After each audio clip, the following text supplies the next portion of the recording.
hindi ba natin alam kung baka XP na nga to. Ito yung ano, naalala ko, ginawa ng Echo to before against Blacklist International, yung Grok ni Sanford na naka-Sea Halberd.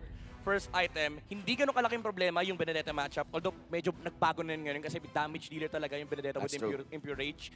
Pero once na lumabas yung Sea Halberd, yung Wild Charge ay malaking threat versus Blacklist International. And remember, crowd control din yun. So may malaking chance na mag-turn around ng teamfight dito for RRQ Akira. And also, there is that heavy spin. So in terms of overall initiation, lamang ang RRQ Akira. Ang question lang talaga dito is, enough ba yung damage nyo versus the Estes? And I have to say, no, Pokemon comp dito yung RRQ eh. Any Matilda plus Setter. Ang Matilda plus 1, ito yung Pokemon comp. I choose you. Papasok yung Grok, I choose you. Tapos babalik. Babato niya yung heavy spin. Malaikot-ikot ang galawan, tapos biglang babalik through the guiding wind. Pero ito na nga, ang ating game number 2 of this best of 3 series. Tatapusin na ba ng Blacklist International o mabubuhay pa ang RRQ Akira? Masasagot ang tanong na yan sa pagpasok natin sa Land of Dawn. This time around, ang Matilda naman, and even the Novaria, yung merong mga may bibitaw agad na hopes during the early game ay nasa kamay ng RRQ Akira. So we're seeing Luis agad na talagang nandito na sa purple buff ni Sensui.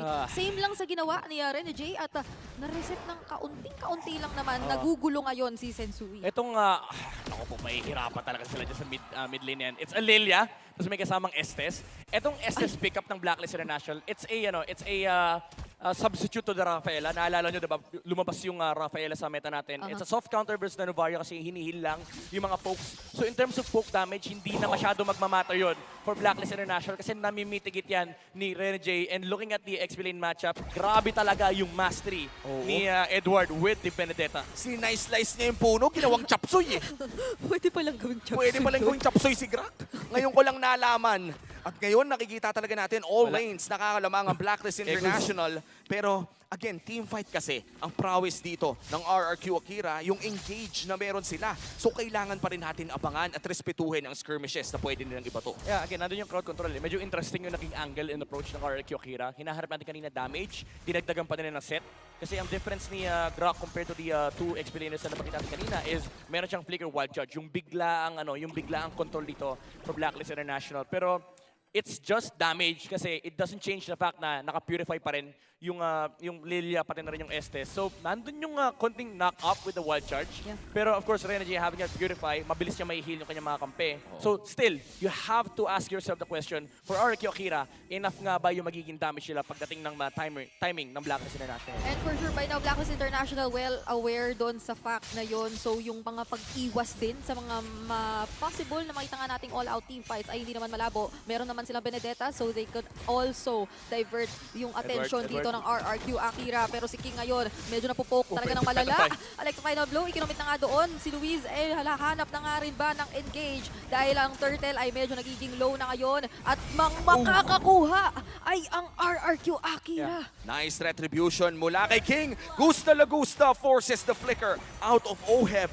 At ngayon, mukhang may konting kalamangan ang RRQ Akira with the engages na nabanggit mo kanina, Midnight. Yeah, napoke si Edward ni Luis kanina.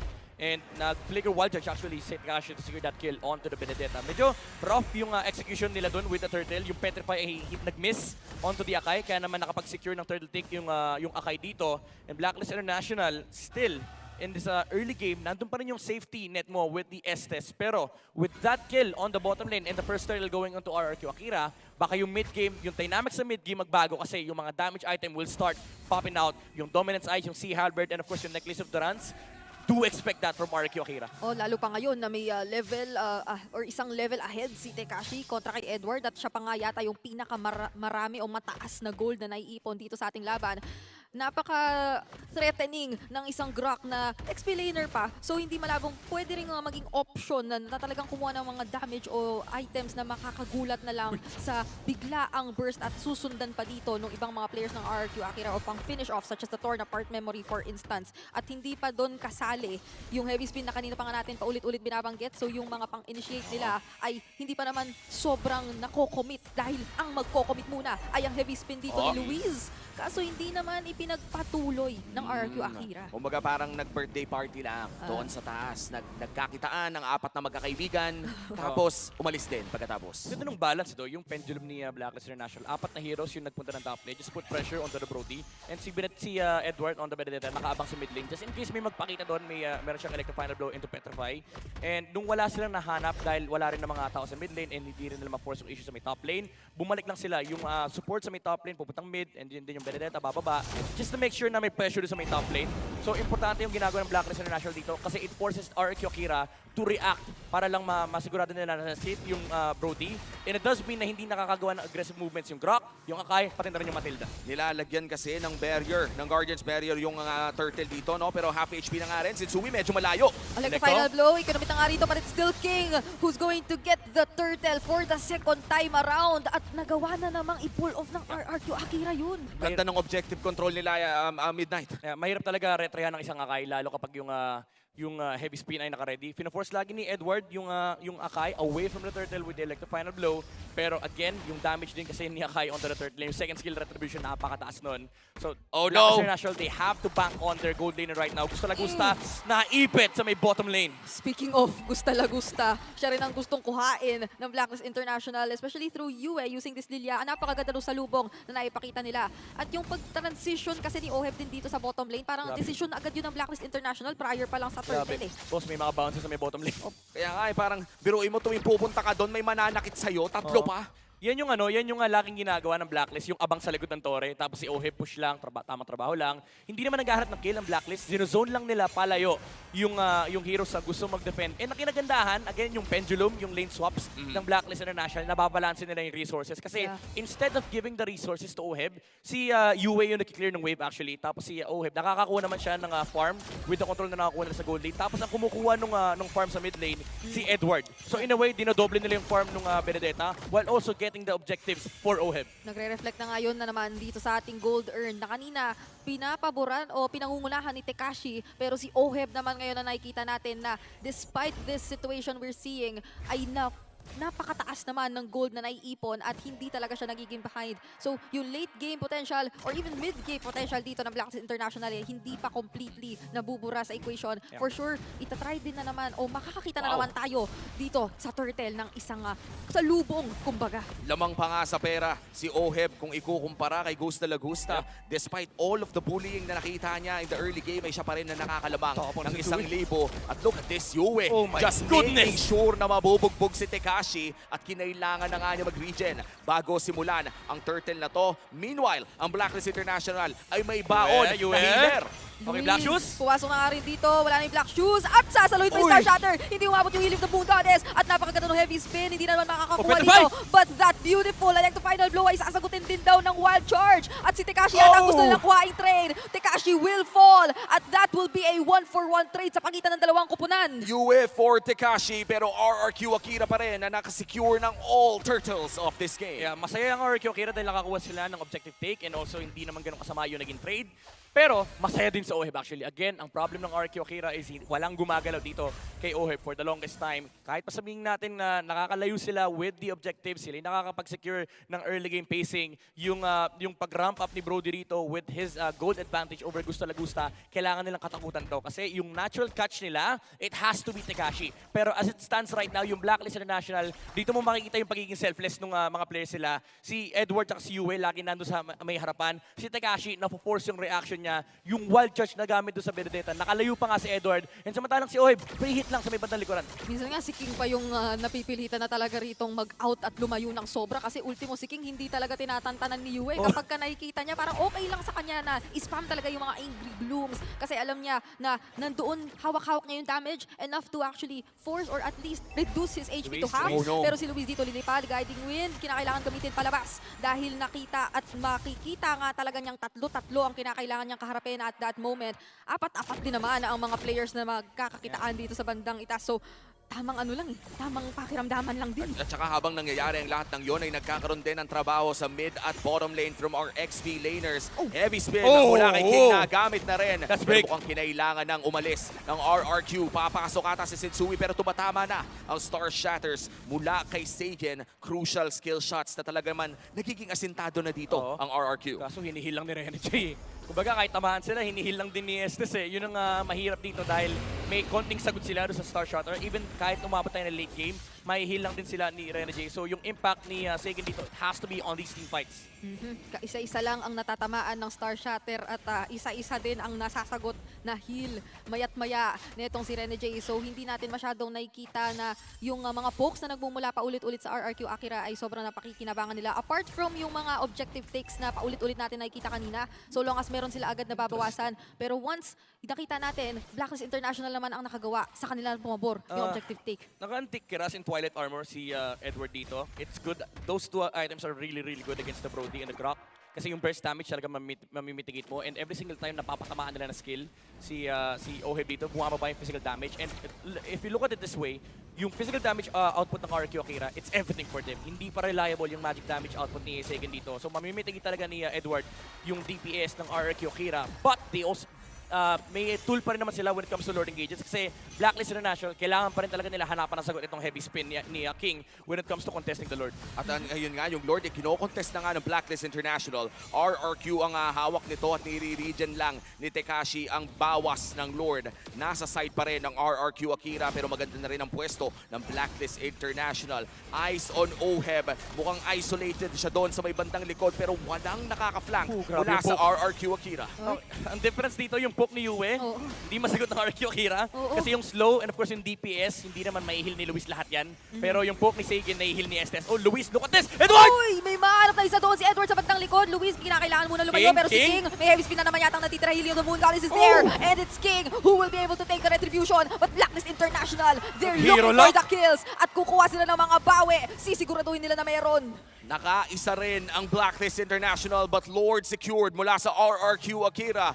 Napakaganda ng objective control na pinapakita ng RRQ ngayon. 3 turtles in a Lord. Yeah, again, it's the heavy spin factor mula kay King and naganda rin yung timing ng wild charge ni Tekashi. Tinamaan si Sensui, actually hindi siya naka-retry dun sa moment na yun. But still, if you think about Blacklist International, yung group up nila, napakadali para sa kanila to engage into RRQ Akira.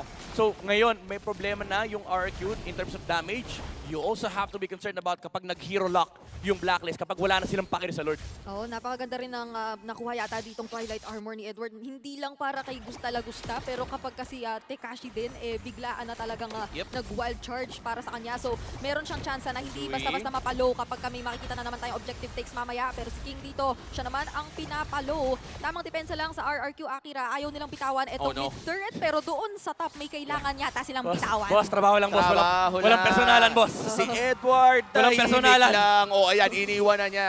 Tapos binalikan niya, tapos iniwan niya ulit. Nakaka-bad trip ka laban yung ganyan eh. Yung, alam mong lahat ng ginagawa niyang trabaho, wala kang sagot.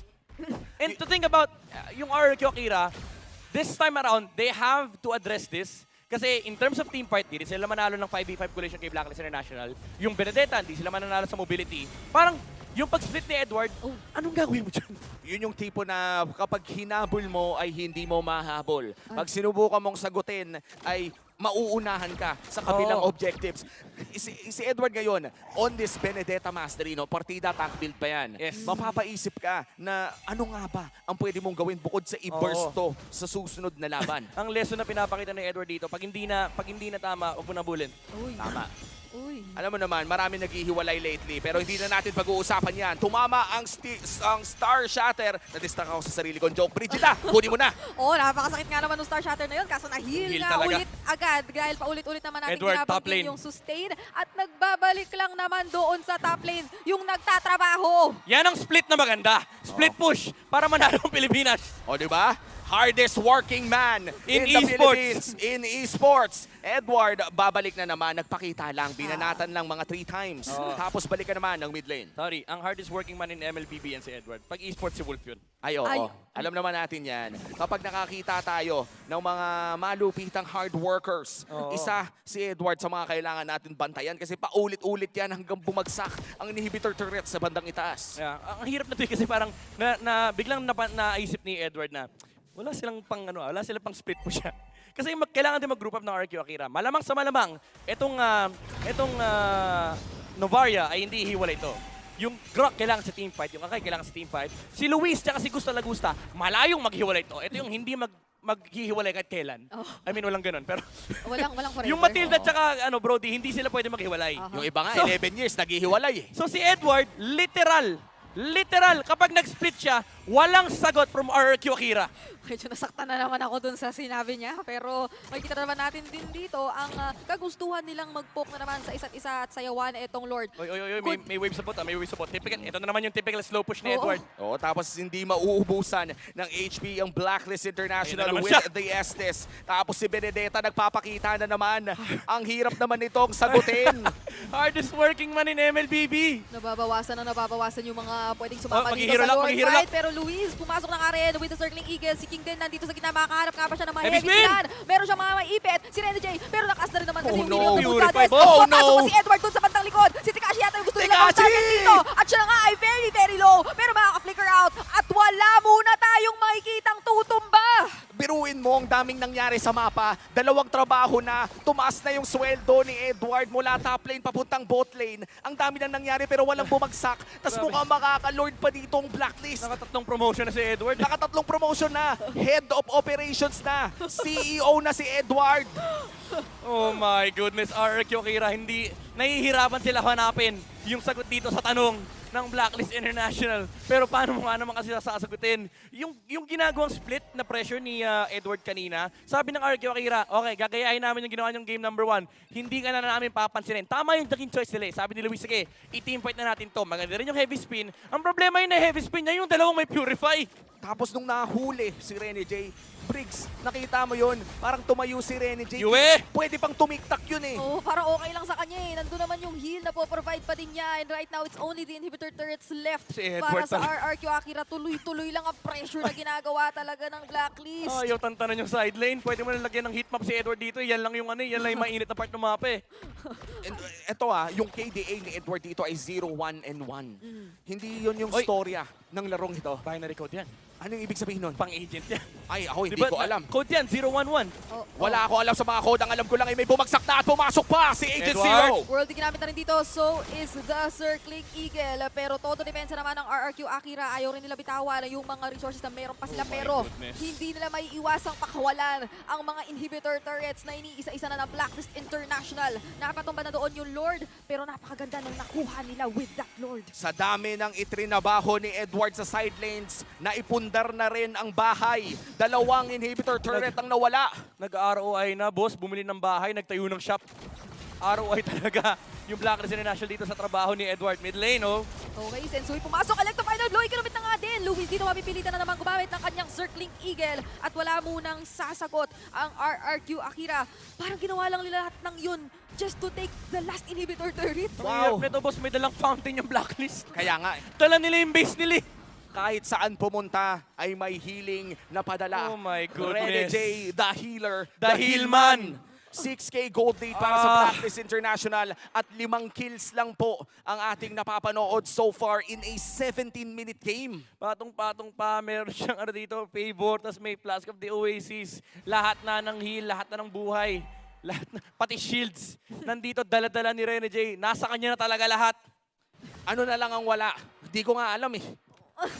Tinatanong ko, ikaw tinanong kita ngayon, binalik ko pa sa'yo, wala ka nang nasagot. At Wala na ngayon, kasi. Wala na rin yung mga tore. Wala ni, ubos ni. Hindi ko Inubos na- ng Black, inubos ni Edward eh. Hindi ko na nga alam kung anong sasabihin ko kasi walang kills, walang tore, wala pang objectives, tapos nakuha na rin lahat ng mga neutral. Tignan mo, walang laman yung mapa oh. Representative yan. 5 kills, M5. Yun lang ang mahalaga. Grabe, ito yung kung mala-anime ito yung dead count. Oh, Luis, pero ito na, Luis. finally may laban na. Lue, medyo naging low doon pero nahi-heal din naman agad. Ngayon sila naman ang gustong makapag-poke. So RRQ Akira, medyo nagkakitaan sila with Blacklist International prior to this Lord. At aware ang Blacklist International sa kung nasaan sila. Boss. So Edward, uulitin lang naman din yata niya yung mga ginagawa niya. Yung Grok na bad trip na. Sabi niya, sige, babantayan ko na tong lane na to. Pero, look at this, yung mobility. Kailangan mag-catch up ni Grok versus the Benedetta. And then, nakita na naman sila. Sabi ni Edward, teka lang, may wave dito eh. Nakaamoy ako ng minion wave na labas eh. Sabi ng Grok, teka lang, may minion wave kami. For sure, matutulak to eh. Pero may poke na, naka-Yue ah. Oh, kamuntikan May yata black shoes siya. pa, may black shoes pa, pero i-heal na siya ng Rene J. Okay, na kailangan na niyang makatanggap ng healing galing ngayon. Slow push na naman yung bottom lane. Sensui though, mukhang mapapag-isa. Gagamitin yung heavy Oh, spin. no! Iipitin siya dito. Mapapatumba ng Oh, ama nila. no! Gusta na gusta. Umabot yung heal pero hindi pa rin siya mabubuhay. At ngayon naman ang Black Wall Widow charge! lang naghahanap ng gulo. Pero si Tekashi, ginulat tayo. Winal charge yung mga natitirang miyembro. At ngayon naman si Edward yata ang gustong makahanap ng babawian. Pero si Luis dito may circling eagle. At hindi na muna yata itutuloy ito ng Blacklist International. Paunti-unting Base. sipa Kailangan muna mag-defend. sina Oheb. The turnaround is real mula sa RRQ Akira. Isa ang nawala at jungler pa. Pwedeng masecure ng RRQ Akira ang Evolve Lord at napakalaking tulong ito para sa kanilang kupunan na i-turn around ang buong laban, ang buong game number 2. Pero nagko-contest pa rin ang Blacklist.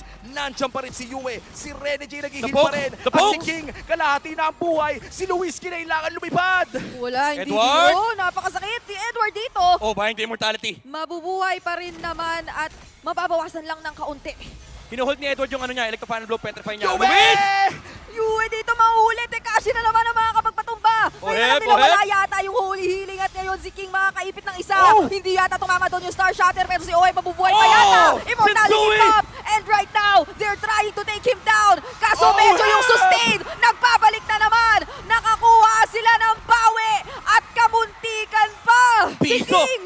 Piso pa ang natira kay King. Pero yun yung mapapa-what if ka. Sagen, may gusto kong tanungin. Makakatulog ka ba mamaya kung matalo kayo dito ng game 2 na hindi tumama yung Star Shatter mo? Eh, mabilis maglo-lord ng Blacklist International. Ito na yung turn, wala yung Akai. Okay, gusto na naman nilang kuhain at secure ito this time. They Edward, know the Edward! advantages na meron. Si Seigen ang hinahanap pero nasundo. Kamunti ka na sana yon. And back to the Lord. Blacklist International, isesecure na nila ito. And that is the Evolve Lord. Secured for the side of Blacklist International. What if tumama yung Star Shatter na yun? But you also have to commend Blacklist International. They played that to perfection. Yung heavy spin na catch mula kay King, napakaganda. Inabot niya si Oheb. Pero si Sensui, hiniwa niya eh. Naging customs dito eh. Sabi niya, boss, walang tatawid. And nahuli pa niya si Gusta Lagusta. Hindi nakatawid yung damage dealer. Even though sabihin na natin tumama yung Star Shatter, Oo. maganda rin yung purchase ng Immortality mula kay Oheb. Sensui! Nahuli ata siya, napag-isa, one charge, ikinomit na rin, mapatumba lang May siya. imo, may Immortality, na-pop na rin dito. Oy! Pero yung healing of the Moon Goddess, sinala yung Edward, Lord of Art may Memory. petrify. Edward doon sa likod, si Gustavo gusto ang gusto.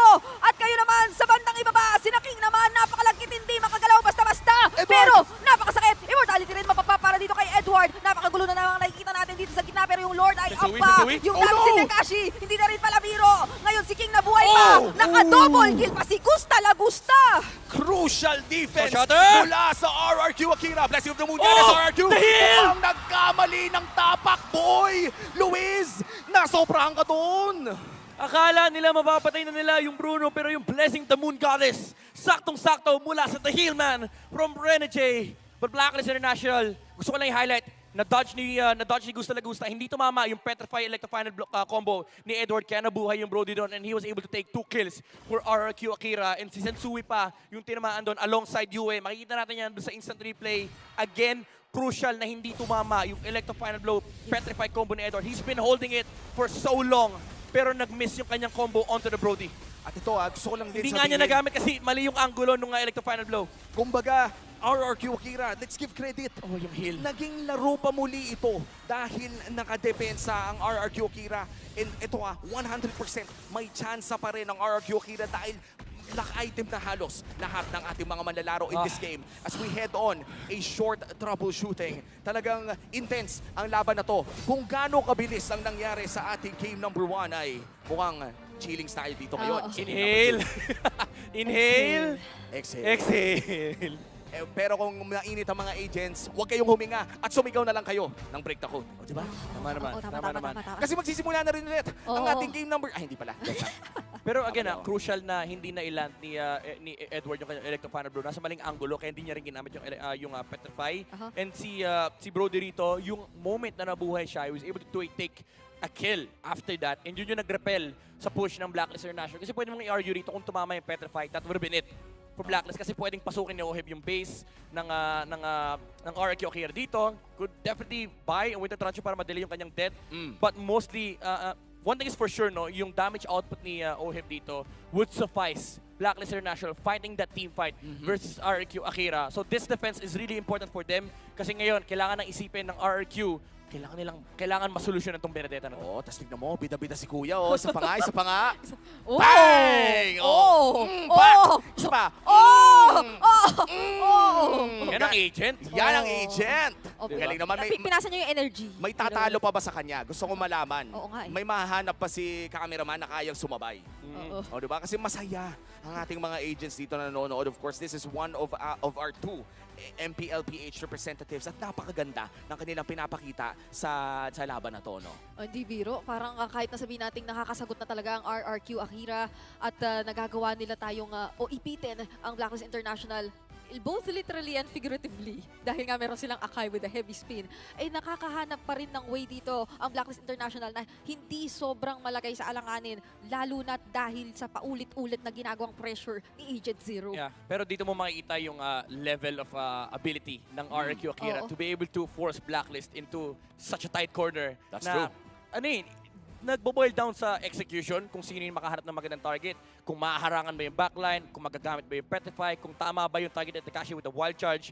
It really comes down to the yung macro decisions ng ating mga players. That's true. Na nagme-make ng difference dito sa laban na to. But again, RQ Akira, they will have another chance, a chance to finally break this code of Blacklist International dahil long-standing na yung victory drought nila over the Agents. That's true. At ngayon, 22 minutes, mahanap kaya nila ang victory na matagal na nilang inaasam mula sa Blacklist International in RRQ Akira.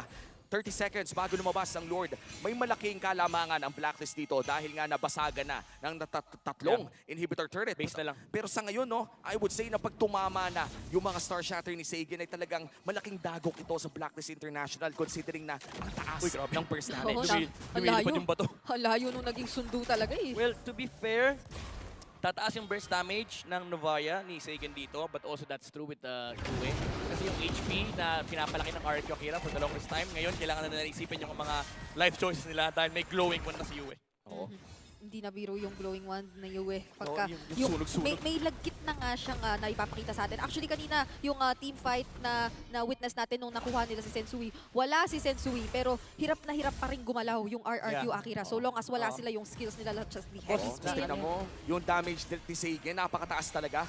Siya ang pinakamataas na damage dealt ngayon. Tatama ang Astral Echo sa isa. Right. Kay Sensui lamang, pero sa gitna, Edward! Medyo naging low na. Napalitang gamitin yung Electro Final Blow. Torn apart memory. Pinodge. Hindi rin naman siya nasalo. And the Star Shatter Another one. will not connect once more. Pero ngayon ang RRQ Akira yata ang medyo mas nakakapag-zone. Grabe, alam mo, malakas si Sagan sa larong to. Ang taas ng damage dealt niya, pero ang Yeah. daming what if. Oo. Alam mo, si Sagan dito nakikipag 1v1 poke na versus Yue. Alam niya na medyo advantageous na to for the Novaria. Even though yung mga lumalapit na heroes kay Yue, no, medyo pinapasma kasi yung lamig at sunog, yung Ice Queen 1, Oo. tsaka yung glowing 1. Pero again, may konting advantage na ang RRQ Akira kasi hindi naman hinihil ni Renegade si Yue dito. Although may threat, no, yung pagtayo ni Novaria sa may bandang unahan kasi syempre pwede siyang huliin ng Blacklist International. Pero tama din yung choice niya na makipag 1v1 dito kay Yue kasi for the longest time, yung mga frontliners ng RRQ Akira nahihirapan kapag nadidikitan sila ni Yue. But this time around, meron ka ng Star Shatter na pwedeng i-poke kay Lilia, meron ka pang Vision, and of course yung range factor din na advantageous talaga for the Novaria. At hold na nga dito ni Tekashi and Lord, no? Saktuhan lang sa Grak. Kahit na-buff na yung ganyang klaseng Lord na atake, ay talagang tinatangke pa rin niya. RRQ papasok, pero U-turn din palayo. Aray. Ayun. Ayun. Ang sakit na nga talaga ni Sagan dito. Oh. Kinailangan ni Hilagad ni Renegade. Half HP on this Lord, pero pampapatagalin. Oh, kita nila wala Novaria. Pati pala, kaya pala, napaka nagme-make sense lalo Full ngayon ng reset. Twilight Armor natin. Pero Tekashi ngayon ang medyo napopoke. Igugo na nga rin ba ng RRQ Akira dahil dikit-dikit ang Ouch! Blacklist International. At yung nag-iisang nahiwalay, sinalo yung Star Shatter. Medyo masakit, hindi Luis! biro. Kinakailangan Guiding yatang Wind! maprotektahan. Edward naman dito ang niliparan. At si Sensui, inupog doon si King. Makukuha nga ba nila yung tuloy-tuloy na engage dahil sinundo lang kasi. May close game tayo dito sa EVM at nararamdaman talaga natin ang intensity ng RRQ Akira after a dominant win from Blacklist International in Game 1. Ibang-iba ang RRQ na nakakalaban natin ngayon. RRQ holding the Lord despite having no turrets in this game. Grabe, sobrang yaman ni Edward. Nakakilang palit na siya ng item. Bumili na ng Immortality, bumili pa ng Blood. Ang dami niyang binibenta rito. Luck item na yung mga teams natin. We've crossed the 60k mark. for both sides. So talagang ang daming items na pwedeng lumabas dito. Yung mga buy and sell ng Immortality, Winter Truncheon, it really has to come down to those micro decisions and yung micro ability ng ating mga players. But this Lord is really crucial. Kakakita lang nila sa Brody. Ayan Wow! na, ito na naman si Yue. Tamang poke lang talaga. At mukhang gusto na nga igaw ng Blacklist International itong Lord. Pero si Luis niliparan na naman. Dito sila. Healing of the Moon Goddess. Ginamit na naman. At mukhang gusto nga nila i-go ito. I-hero. Hindi natin makikita kung itutuloy ba yung Lord. Dahil sa kasalukuyang siya ay nakatayo sa gitna Walang humawak ng mga players na ayaw talagang ilaban basta-basta. Ni-reset na naman ang Lord at dahil dyan, pushing pa rin naman ang waves para sa Blacklist International. Alam ng Blacklist kung paano sumayaw sa Lord at alam nilang lamang sila habang tumatagal ang sayaw. Rinse and repeat lang talaga kasi kanina nakita nila yung Brody sa may top lane. So nag-attempt sila pero hindi naging successful yun. So ngayon alam nila may mag-defend ng top lane. Now Blacklist International, they finally go for the Lord. Pero nakita sila nung Astral Echo. Medyo low ngayon si Luis pero si King yata yung Oh, that's napag-isa. the heavy spin! Nasundo na naman but now that's the heavy spin. Bird para dito sa RRQ Akira. Pwede yatang tapangan dito ng kaunti ng Blacklist International. May wild Sino charge na pa daw. makakakuha ng Lord? Very low na siya! Sui! Insensui with the instincts na makakasecure ng Lord. At ang Blacklist International gusto yatang ituloy-tuloy ito pero ang RRQ Akira tatakbo na muna. At ang daming flicker na na-burn mula sa RRQ Akira, isa lamang para sa side ng Blacklist International. A 27-minute Lord ang pumamarcha para sa Blacklist at wala ng tore ang RRQ. Ito na yung round 2 ng Blacklist International. They will march with the Lord kompleto. Yung threat nila dito, may BOD. Si Edward dito, kapag na-hit, this time around yung Electro Final Blow into Petrify kay Brody, baka ito na yung mag-spell ng sweep dito for Blacklist International. Walang play kasi Oheb, pero meron siyang Immortality, meron siyang heal din as well coming out from Renergy. Actually, nag-swap po muna siya ng item dito. Mamaya na daw siya mag-i-emo pag crucial timer na. Mabe-break na nga ba ng RRQ Akira ang code ng Blacklist o tatapusin na ba ng Blacklist ang seryeng ito? Electro Final Blow! Umabot! Yung Electro Final Blow! May clutch pang healer na King, tanggap. Pero kinailangan na muna niyang lumayo. Ang Lord ngayon ay pinapatubatan ng RRQ Akira. Pero tingnan mo yung sustain na nagmumula na naman kay Renegade. Oheb! And the Oheb! lead is down. Oheb! And si Oerbo na killing spree. Tatapusin na ng Blacklist International with a sweep. 2-0 para sa Blacklist International. A clean sweep for our second MPL PH representatives. Ramdam mo ang kasiyahan ng mga agents sa